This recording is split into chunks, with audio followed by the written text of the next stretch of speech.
মায়ানমারের চীন প্রদেশে দেখুন আবার নতুন করে সংঘর্ষ, আর এর প্রভাবটা সরাসরি এসে পড়ছে আমাদের এখানে, মানে ভারতে, বিশেষ করে মিজোরামে। হাজার হাজার মানুষ বর্ডার পেরিয়ে চলে আসছেন। তো আজকের আলোচনায় আমরা একটু বোঝার চেষ্টা করব কাদের মধ্যে এই লড়াইটা হচ্ছে, কেন পরিস্থিতিটা এত গুরুত্ব তুলে, আর এর প্রভাবটাই বা কি পড়ছে। হ্যাঁ সেটাই, আমাদের কাছে কিছু সাম্প্রতিক রিপোর্ট এসেছে, সেগুলো দেখেই আমরা একটু গভীরে যাওয়ার চেষ্টা করব। একদম।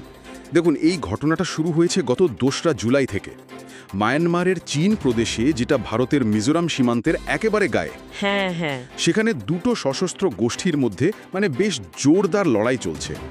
আর এর ফলেই কিন্তু সাধারণ মানুষ নিজেদের বাড়িঘর ছেড়ে একদম প্রাণের দায়ে সীমান্ত পেরোতে বাধ্য হচ্ছে। ঠিক তাই, ভারতে ঢুকছেন।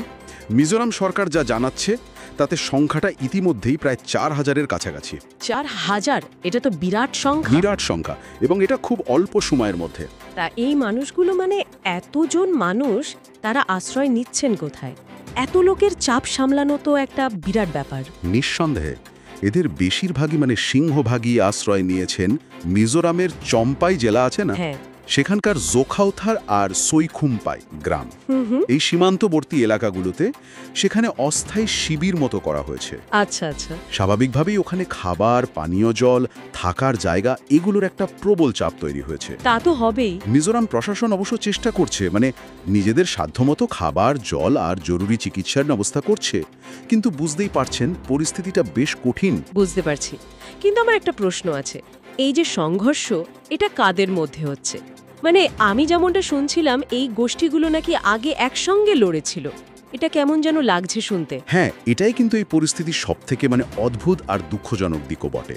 লড়াইটা হচ্ছে মূলত চীনল্যান্ড ডিফেন্স ফোর্স, সংক্ষেপে সিডিএফ। সিডিএফ, চীন ন্যাশনাল ডিফেন্স ফোর্স, সিএনডিএফ, হ্যাঁ, এদের মধ্যে সিএনডিএফ আর সিএনডিএফ। হ্যাঁ, আর আশ্চর্যের বিষয় হলো এই দুটো গোষ্ঠী কিন্তু আগে 2021-এর অভ্যুত্থানের পর মায়ানমারের যে সামরিক জুনটা, হ্যাঁ, যারা ক্ষমতা দখল করেছিল, ঠিক, তাদের বিরুদ্ধে একজোট হয়ে লড়েছিল। তাহলে যারা একসময় একসঙ্গে লড়েছিল তারাই এখন একে অপরের বিরুদ্ধে। কারণটা কি? ক্ষমতা, এলাকা দখল? কি বলছে রিপোর্টগুলো?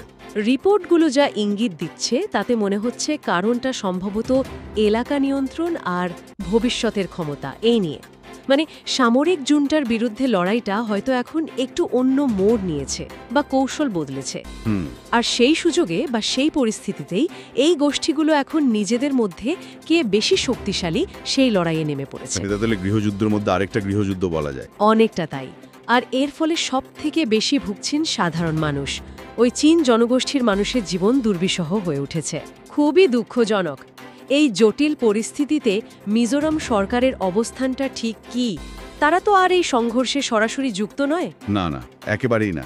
মিজোরামের যিনি স্বরাষ্ট্রমন্ত্রী কে সাবডাঙ্গা, তিনি খুব স্পষ্টভাবে জানিয়েছেন যে দেখুন, এই সংঘর্ষটা মায়ানমারের একদম অভ্যন্তরীণ বিষয়। ভারতের এখানে সরাসরি কিছু করার নেই, কিন্তু মানবিকতার দিক থেকে আর একটা জাতিগত টানও তো আছে। হ্যাঁ, অবশ্যই। সেই কারণে তারা এই শরণার্থীদের আশ্রয় দিচ্ছেন, পাশে থাকার চেষ্টা করছেন। তবে এটাও ঠিক যে এত বিপুল সংখ্যক শরণার্থীর চাপ সামলানোটা রাজ্যের জন্য একটা বিরাট বোঝা হয়ে দাঁড়াচ্ছে, সেই উদ্বেগও কিন্তু তারা জানিয়েছেন। তার দাঁড়াচ্ছে মায়ানমারের ভেতরের সমস্যাটা এখন ভারতের দরজায় এসে কড়া নাড়ছে। একটা বড়সড় মানবিক সংকট তৈরি হয়েছে। এটা শুধু তো আর সীমান্ত সমস্যা নয়। না না, এর সঙ্গে জড়িয়ে আছে হাজার হাজার মানুষের জীবন, তাদের ভবিষ্যৎ, আর মিজোরামের মতো একটা রাজ্যের উপরে চাপটা তো বিরাট। একদমই তাই। এই পরিস্থিতিটা শুধু সংখ্যা দিয়ে বোঝার নয়, এর পিছনে যে কত যন্ত্রণা, কত অনিশ্চয়তা লুকিয়ে আছে। মায়ানমারের এই সংঘাতটা সরাসরি ভারতের উত্তর পূর্বের রাজ্য, বিশেষ করে মিজোরামের যে সামাজিক প্রশাসনিক পরিকাঠামো, তার উপর একটা গভীর চাপ তৈরি করছে। শুধু এখনকার মানবিক সাহায্যই নয়, এর একটা দীর্ঘমেয়াদী প্রভাবিত থাকতে পারে। ঠিক, এই বিষয়টা নিয়েই হয়তো আমাদের আরও ভাবার অবকাশ রয়েছে। আজকের আলোচনা আমরা এখানেই শেষ করছি, তবে একটা প্রশ্ন রেখে যেতে চাই। হ্যাঁ, বলুন। মায়ানমারের এই যে দীর্ঘস্থায়ী একটা অস্থিরতা চলছে, আর তার ফলে যে শরণার্থী সমস্যা তৈরি হচ্ছে, এটা ভারতের উত্তর পূর্বাঞ্চলের রাজ্যগুলোর নিরাপত্তা আর স্থিতিশীলতার উপর ভবিষ্যতে ঠিক কী ধরনের প্রভাব ফেলতে পারে। আর এই ধরনের যে আন্তঃসীমান্ত মানবিক সংকট, এগুলো মোকাবেলায় কি বৃহত্তর আঞ্চলিক বোঝাপড়া মানে সহযোগিতার প্রয়োজনটা আরও বাড়ছে না, এই প্রশ্নটা রইল।